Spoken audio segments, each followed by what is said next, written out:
And welcome to this new video. For this series of video, it will be we will be talking about natural language processing in Microsoft Azure. For this first video, we will explain how to create the resource and how to use text analytics.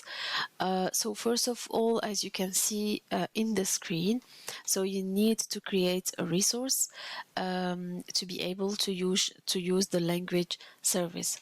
So you need to choose to create the resource group, to choose to have a subscription, or you can also use a free subscription, like by creating an account just for learning purposes.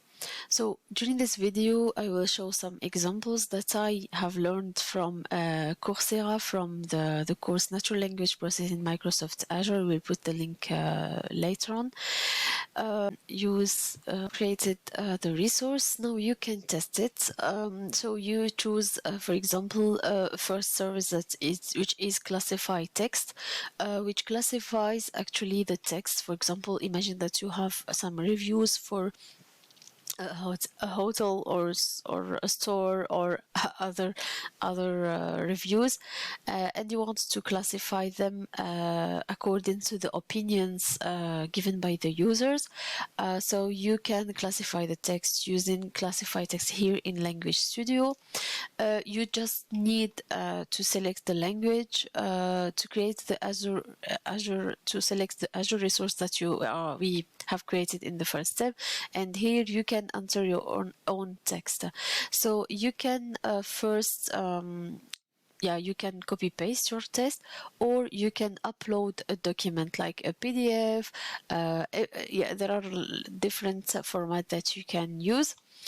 In this video, in this screen, so here you can choose also here upload your document, but also let's say choose the type of reviews that you have. For example, is it a social media post, employee survey feedback, customer complaints, etc.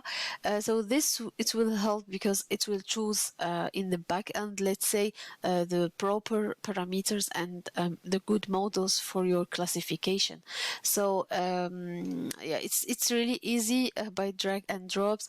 I didn't yet tested how to personalize, for example, the algorithm if needed, and how it is easier to do it, because in general I use everything from scratch in Python, and I develop like my own classifiers.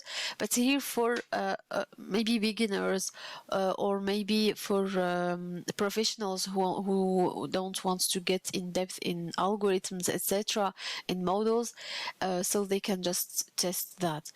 So here you can see that once we have run let's say the service, so we have a result. So here you can see that it's so there is 37% of positive reviews, 5% neutral, and 57 as negative, and it shows actually in the text directly where it is positive, negative, and why. So this is really interesting actually for as I said, for beginners, and I will show in other videos how more examples. So